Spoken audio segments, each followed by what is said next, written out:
Good morning, Monday, June 27th, 2011. My name is Cory Woodward. This is my video blog that I like to share with the world and whoever wants to listen.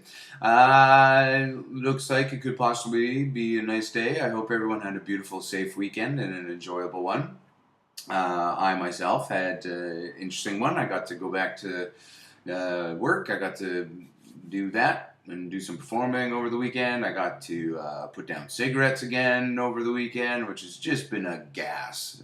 Today's the third day of not having them back in my life, and I feel stronger than I did yesterday, and let's hope that continues, and I hope your thoughts are with me on that, and just know that I can only do the best that I can, and I'm fallible, and I may or may not, but I'm still doing the best that I can. So I have a lot of example to go off of how long I've had it out of my life and why I have it out of my life, and so let's just continue on that path, Cory. Anyway, something I want to share with everyone today is a book that I read, and the title of the book is When the Body Says No, and it's by a local author and doctor. His name is Dr. Gabor Mate, who I recommend all of his literature. He wrote another fabulous book on addictions. He wrote another fabulous book on ADD, and all of them have been very profound and enlightening towards myself. And this one in particular is a beautiful one. I just want to read what's on the back here. When the Body Says No demonstrates that medical specialization has led doctors to focus on disease and not on an understanding of the person in whom one arises. He does make a lot of mention, and being that he's a trained doctor who's gone through the schooling, he's put his years in, we'll say that, has enough experience to be able to write, and he's done enough researching, and that's something with modern medical society and how they're taught is a little bit, maybe you can experience it, and I know I have when I've been in certain situations, they dehumanize our doctors a little bit. They don't offer so much sensitivity towards the person. It's not about finding out about the person, which I believe to be essential. And I love the doctors who take that time, who get a little bit of your history, because I know how busy it is. I know how hard it is and stressful a job it is, but if you're just there to put band-aids on and throw medication and that kind of stuff at it, then that's I don't know, I feel that's bad. That's a bad thing. There's a lot more to our illnesses and what's going on in our bodies than outside of a broken arm. That is what it is, but there's some emotionally based stuff. This book really awakened me to that. Stress is a major factor in the onset of all chronic illness. I just believe it. I just believe it. You think of how stress feels. Think about when you're super stressed out about something. You feel it just next time that you're maybe worried about finances or telling someone something. Just be aware. Take a moment. Take a breath. Observe what your body is doing. In that moment, and see the physical reaction. Like, I know when I get stressed, I get like a real rushy, adrenaline-y, burning sensation kind of in here. And the stress hormone that's being released is called cortisol. And now if you're in a chronic state of stress, and you're not releasing whatever it is that you feel that maybe you're holding on to, it's eventually just your body's going to turn in on you. And a lot of what this book says is that eventually it'll start saying no for you. It'll start speaking up for you without you using your voice. And unfortunately, it's usually to your own detriment. Most human stress is emotional in origin, but the result is a measurable set of physical events in the body involving the brain, the hormonal apparatus, the immune system, and many other organs. Suppressed emotions have physical consequences that can result in ill health. And people can experience chronic stress with no awareness of its presence and therefore no ability to control it. All very valid things. I think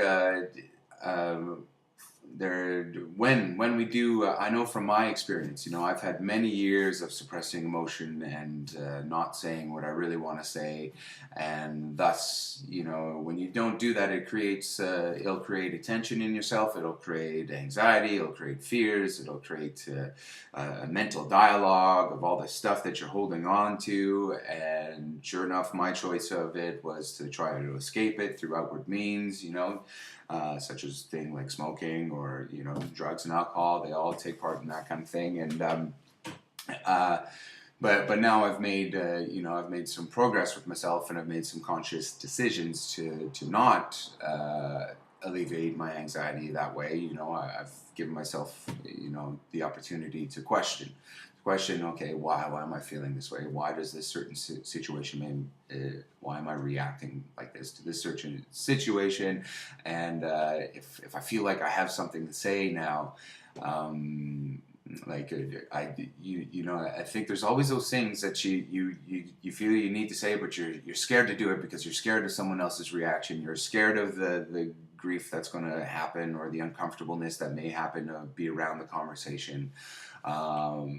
And so, but now it's such a thing because I'm not trying to escape that anxiety anymore. I'm not trying to dull it or push it away. I sit with it, and it's intense. Like I get this really intense weakness in my jaw, and my voice all of a sudden becomes a little bit weaker when I speak. It's just because I'm holding it back. I'm holding something back, and I'm just so aware of what the body is doing now, because I'm allowing that opportunity, and part of it, part of releasing that is leaning into the fear, is to leaning into it and just saying what you have to say, because this world is a lot better when you're open, you're transparent, and you're honest, you have integrity with your beliefs and stuff like that. And usually that's where we hold back sometimes. It's because we see things a certain way, but we don't want to rock the boat for some people, and a lot of people are really great at venting their anger and whatnot, and good for them. That's a good, healthy way, as long as it's done in a healthy, productive way. But yeah, so that being said, that if to make that conscious choice of not saying anything, to allow that physical thing to continue, it can turn inward. And this book really illustrated so many case studies of cancer personalities, Lou Gehrig's disease personalities, MS, multiple sclerosis, folks who have just certain characteristic traits that may have certain effect on their illness. It's not the sole cause. Stress and life experiences or emotional suppression isn't the sole cause, but I do believe and have an understanding that it is certainly part of it. And it's worth doing that discovering of yourself, that releasing of that energy, that in a daily basis, to be able to verbalize yourself emotionally and feel like you can. And I think that's the main thing. You need to have an environment and a culture around you in which you can, and that's your boundaries with the people that you engage with the relationships you engage into. It's sometimes hard because we have so many there's so many set things that we do in who we are and how we experience life. People picking the same partner over and over again, even though it's an unhealthy sort of dynamic. But it's kind of that lack of awareness. You're not willing to admit to yourself that this particular type of person who has these particular personality traits is not good for me. And some people end up with that person for the rest of their life, and then they make choices of maybe suppressing emotions, and it will certainly lead to not good things, not good health things. So my invitation to you and with this is to just be courageous with the things that you want to say to everyone, and it's not worth having fear over being honest. It's not worth fearing other people's judgments, because other people's judgments and reactions are nothing but a projection of themselves. And I have a strong belief in that. and I offer that so you can not take anything personally anymore, because I think we take things way too personally, and that kind of tends to lead us to muting ourselves a little bit and being a little scared to put ourselves out there. I know I deal with that a lot. You know, I put even something like this, I get scared every single day when I make this, and then I send it out into the world, you know, because I'm saying things that are personal and that I feel are honest and a personal view about the world, and, you know, maybe not everyone will agree with it, but I'm fine with that, because your experience of the world is yours, and this is mine.